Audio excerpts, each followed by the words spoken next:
সুপ্রিয় তৃতীয় শ্রেণীর শিক্ষার্থীবৃন্দ, আশা করি তোমরা ভালো আছো।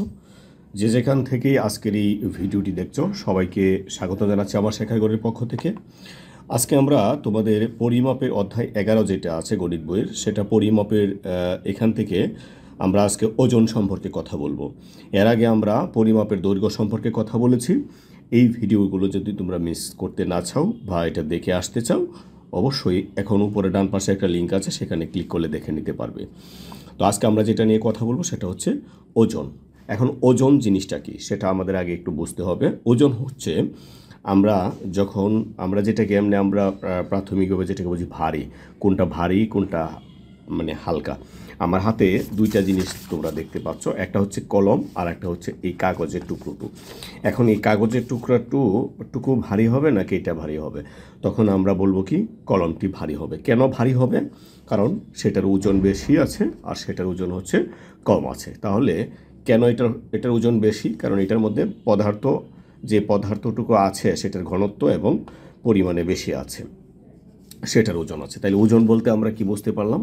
যে একটা পদার্থের কতটুকু ঘনত্ব আছে এবং কতটুকু ওজন আছে, মানে পদার্থ আছে, সেটাকে আমরা বুঝতে পারবো এটা ওজনের মাপে।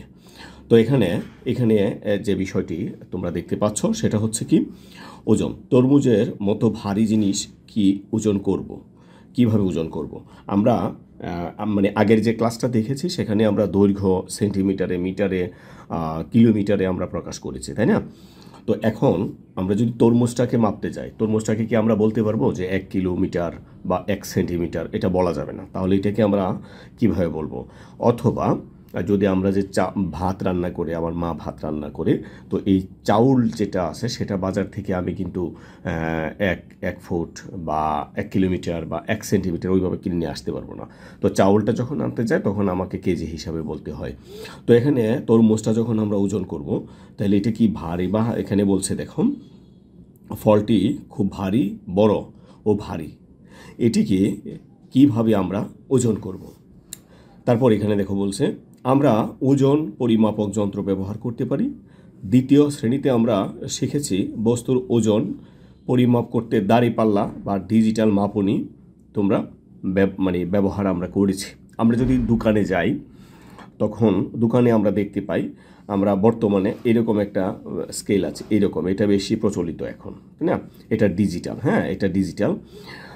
এটা আমাদের এখন অনেক দোকানে এটা কিন্তু প্রচলিত। আর আগের যে পদ্ধতি ছিল সেটা এরকম নিক্তি ছিল বা দাড়িপাল্লা, সেটা কাঠের তৈরি হতে পারে, এরকম দাড়িপাল্লা ছিল, এরকম অ্যানালগ কিছু ছিল। এখানে 1 কেজি দিলে বা ওইখানে 1 কেজি পদার্থ দিলে, অথবা এখানে কেজিটা দিলে বাটখারার যেটাকে আমরা বলি, আগে বাটখারা ছিল, হ্যাঁ, 1 কেজি পরিমাপের, তারপর 5 কেজি বা আধা কেজি বা 500 গ্রাম ওইরকম থাকতো, ঠিক আছে? তো এখন এটা পরিবর্তন হয়ে এখন এটা এসে পড়েছে। এটা আছে কিছু কিছু দোকানে ওইরকম থাকতে পারে। তো এটাকে অ্যানালগ বলে, অ্যানালগ মাপনী বা অ্যানালগ পাল্লা বলা হয় বা স্কেল বলা হয়। আর এটাকে বলা হয় ডিজিটাল স্কেল। এটাও এক ধরনের ডিজিটাল স্কেল। এটা এখানে কোথাও ঝুলিয়ে রেখে এখানে যখন দেওয়া হবে তখন এটার ওজনটা এখানে লেখা উঠবে। তো এটাও ডিজিটাল মাপনী বা ডিজিটাল স্কেল। তো এখন আমরা যখন দেখো এখানে যে লেখাটা আছে, আমরা যখন ভারী কোনো জিনিস ওজন করব তখন কিলোগ্রাম ব্যবহার করব। যেমন 1 কিলোগ্রাম হচ্ছে কি 1000 গ্রামের সমতুল্য। এটা তোমাদের মনে রাখতে হবে যে 1 কিলোগ্রাম কি হবে? 1000 গ্রামের সমতুল্য হবে। তাহলে আমরা এটা কি বুঝতে পারলাম যে ওজনের এককটা কি? ওজনের এককটা হচ্ছে কিলোগ্রাম। আর এই কিলোগ্রামটা কিসে আসবে? গ্রামে আসবে। কতগুলো গ্রাম দিলে আসবে?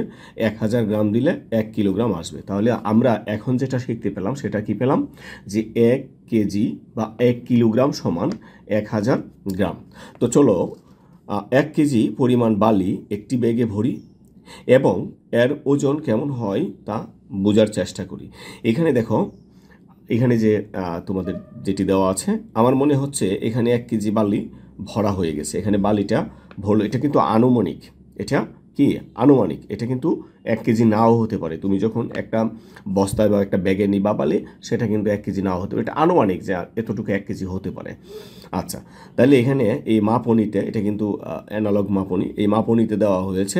এই মাপনিতে দেওয়ার পর এই যে এখানে একটা কাঁটা আছে ঘড়ির কাঁটার মতো, তো এই ঘড়ির কাঁটাটা কোথায় ঠেকেছে? 1-এর মধ্যে ঠেকেছে, তাই না? তো এই যে এখানে আমি একটু জুম করে দেখাচ্ছি, এটা কিন্তু 1-এর মধ্যে ঠেকেছে। তাহলে এটাকে আমরা বলতে পারবো যে এখানে 1 কেজি বালি আছে। তো এটা আমরা কিন্তু খুব মোটামুটি ভালোভাবে বুঝতে পেরেছি। তো এখন এখানে যে বিষয়টা একটু খেয়াল করো, এখানে বলছে ক্লে, তোমাদের প্রচলিত এখানে একটা খেলার জিনিস, ক্লে বা কাদামাটি দিয়ে বিভিন্ন জিনিসের আকৃতি তৈরি করি, যেমন বল, ইট, গাড়ি, বোতল ইত্যাদি। মানে বিভিন্ন ধরনের তুমি যে আকৃতি তুমি পছন্দ করো সেটা বানাতে পারো। তো ওজন অনুমান করি ও মেপে দেখি, এগুলা ওজন আমি অনুমান করবো যে এটা এতটুকু হতে পারে, তারপর এটা আমি আমার মাপবো যে ওজনটা কি আমাদের ঠিক আছে কিনা। তাহলে এখানে বললো কি, বাহ, সবগুলোর ওজনই সমান। এখানে আমরা যেটা বানিয়েছি, হ্যাঁ, মাটিতে, কারণ আমরা মোটামুটি একই সাইজের এতটুকু মাটি নিয়ে লম্বা করে বানিয়েছি, মোটা করে বানিয়েছি এরকম, তাহলে ওজন কিন্তু সমানই থাকবে। আমি এক টুকরো মাটি দিয়ে যদি একটা পুতুল বানাই, একটা বল বানাই, অথবা কি বলে একটা আম বানাই, সবের ওজন কিন্তু ঠিকই থাকবে, আকার আকৃতি পরিবর্তন হবে কিন্তু ওজন পরিবর্তন হবে না। এটাই বলছে এখানে, বস্তুর আকার পরিবর্তন হলেও ওজন একই থাকে। আচ্ছা, তাহলে এখানে বলছে কি, চিত্র দেখে ফলগুলোর ওজন নিচের খালি করে লিখি, কোন ফলগুলোর ওজন সবচেয়ে বেশি তা বলি। এখানে দেখো আমি স্ক্রিনে তোমাদের চিত্রটা আমি দেখিয়েছি। এই চিত্রটা এখানে পেপে দেওয়া হয়েছে, এখানে ওয়েট যে স্কেলটা আছে, ওয়েট স্কেল এখানে কোথায় আসছে? 3, তার মানে এটা কত কেজি হবে? এটা হবে এই এখানে আশা করি দেখতে পাচ্ছ এটা, তাহলে আমরা লিখবো এখানে কি 3 কেজি লিখে ফেললাম। এখানে এটা কি ফল দেওয়া আছে স্পষ্ট বোঝা যাচ্ছে না, তাহলে এখানে দেখি আমরা এখানে কতর মধ্যে আছে? 1-এর মধ্যে আছে, এই যে কাটাটা আমরা 1-এ, তাহলে আমরা কি লিখবো এখানে 1 কেজি। এখানে আনারস দেওয়া আছে, এখানে কত লেখা আছে দেখো, এই যে এখানে 4.00, এই পয়েন্টটার আগ পর্যন্ত এটা হচ্ছে কেজি বা কিলোগ্রাম, আর এই পাশেরটা হচ্ছে গ্রাম। এখানে এই পয়েন্টের এই পাশে যেটা আছে সেটা কিলোগ্রাম, আর এই পাশে আছে কি গ্রাম, তাহলে কত কিলোগ্রাম? 4, তাহলে আমরা কি লিখবো 4 কেজি। আবার এখানে কলা যেটাই দেওয়া আছে, এখানে কি দেওয়া আছে? 2.000, তার মানে দশমিকের বাম পাশে যেটা থাকবে ডিজিটাল স্কেলে সেটা কি? সেটা হচ্ছে কেজি। তাহলে এখানে কত কেজি আছে? 2 কেজি। তাহলে মোটামুটি আমরা এটা বুঝতে পারলাম দুইটা পরিমাপই। এখন এখানে আমরা দেখি যে ওজন পরিমাপ, এটা কিন্তু আমরা অ্যানালগ মাপনি এবং কি ডিজিটাল দুইটা দিয়ে আমরা দেখেছি, কিন্তু এখন আমরা দেখি সে আগেরগুলো ছিল কি, যে আদর্শ বাটখারা এগুলোকে আমরা বাটখারা বলি। তোমরা যদি কখনো পাল্লা এরকম পাল্লায় দেখতে চাও তাহলে দেখবা এক পাশে তোমার লোহার একটা ওজনের মাপনি দেওয়া আছে, সেটা দিয়ে তোমরা মাপতে পারো। তো এখানে যেটা এখানে কি আছে? 5 গ্রাম, এখানে 10 গ্রাম, 20 গ্রাম, 50 গ্রাম, 100 গ্রাম, 200 গ্রাম, 500 গ্রাম, আর এটা হচ্ছে 1000 গ্রাম। 1000 গ্রাম মানে কি 1 কেজি। তাহলে এখানে বাটখারা মাপের আমরা কি পেলাম? 5 গ্রাম পেলাম, 10 গ্রাম পেলাম, 15, 20 গ্রাম। তাহলে এই 1, 2, 3, 4, 5, 6, 7, 8 ধরনের বাটখারা কিন্তু আমরা পেলাম। এই 8 ধরনের বাটখারা দিয়ে তুমি যে কোনো পরিমাপের জিনিস মাপতে পারবে, কমপক্ষে 5 গ্রাম, 5-এর একক। ঠিক আছে, এখন 5-এর একক কেন বললাম? যেমন 5 গ্রাম মাপতে পারবা, 10 গ্রাম মাপতে পারবা, 15 গ্রাম মাপতে পারবা, কিন্তু 17 গ্রাম মাপতে পারবা না। ঠিক আছে, 20 গ্রাম মাপতে পারবা, মানে 5-এর গুণিতক 5 করে পারবে এরকম 15, 20, 25 তুমি কীভাবে মাপবা? একটা 20 দিবা আর একটা 5 দিবা, তাহলে 25 হয়ে যাবে। 15 কীভাবে মাপবা? একটা 5 দিবা, একটা 10 দিবা। 50 কীভাবে মাপবা? 50 কিন্তু নিজেই আসে, তাহলে 70, 75 সবগুলো এখান থেকে বানানো সম্ভব।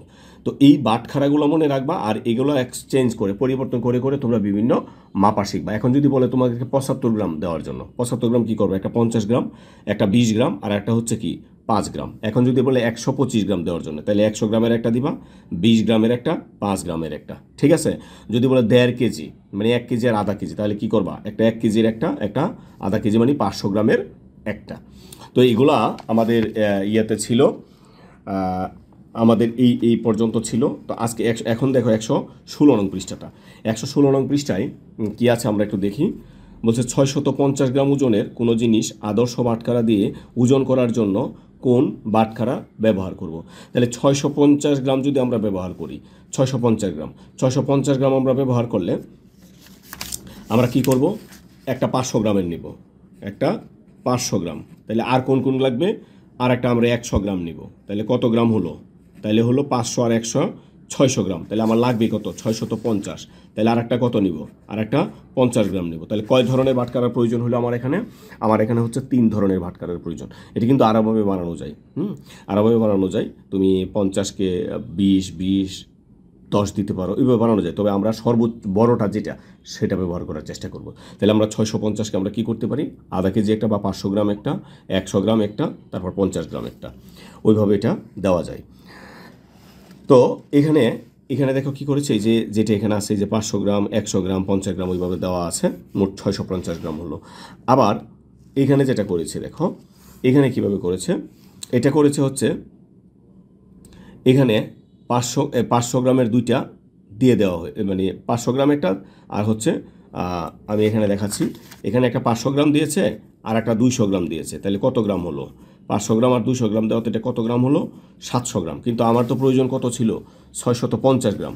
তাই আমরা কি করেছি, এখান থেকে আরও 50 গ্রাম বাদ দিয়েছি। বাদ মানে ওই পণ্যের সাথে দিতে হবে। বাদ মানে কি, যে পণ্যটা ছিল এই পণ্যের সাথে তোমাকে এটা দিতে হবে। তার মানে এখানে 650 আর হচ্ছে 50, এটা 700 হয়ে গেছে, এখানেও 700 আছে। তো এরকমভাবে আমরা কিন্তু এখানে এটা করতে পারবো। তো পরের যে বিষয়টা আছে সেটা হচ্ছে আদর্শ বাটখারা দিয়ে কীভাবে আমরা মাপবো। 220 গ্রাম, 3 কিলোগ্রাম 220 গ্রাম। তাহলে 3 কিলোগ্রাম বলতে আমরা কি দিব, 1 কিলোগ্রামের 3টা দিব, এই যে 1 কিলোগ্রামের 3টা, আর 220 মানে 200 গ্রামের একটা, 200 গ্রামের একটা, আর 20 গ্রামের একটা। তাহলে হয়ে গেল কি আমাদের 3 কিলোগ্রাম 220 গ্রাম। তো এখানে একটা যেটা আছে যে 5 কিলোগ্রাম 38 গ্রাম ওজনের কোনো জিনিস পরিমাপ করতে কি কি আদর্শ বাটখারা প্রয়োজন। এখানে 5 কিলোগ্রাম বলছে, বিষয়টা দেখো 5 কিলোগ্রাম, তাহলে 1 কেজি মানে 1 কিলোগ্রামের 5টা লাগবে। আর 38 গ্রামটা আমরা কীভাবে ব্যবহার করব, 38 গ্রামটা আমরা ব্যবহার করব 20 গ্রামের একটা, 10 গ্রামের একটা, এটা হচ্ছে 30, আর হচ্ছে 5 গ্রামের একটা, তাহলে কত হলো 35। আর 3 গ্রাম কিন্তু আমাদের এটা পরিমাপ করা যায় না। ঠিক আছে, 3 গ্রাম আমি আগেই বলেছি বাটখারার সাহায্যে এটা পরিমাপ করা যায় না। 5-এর গুণিতক যেগুলো আছে এগুলো পরিমাপ করতে হবে। তো আমরা আগামী যে ক্লাসটা আছে সেখানে 117 নং পৃষ্ঠাটা আমরা নিয়ে কথা বলবো। তো আজকে এই পর্যন্তই থাকছে, আগামী পর্ব দেখার আমন্ত্রণ জানিয়ে এখানে বিদায় নিচ্ছি। ভালো থাকবে সবাই, ধন্যবাদ সবাইকে।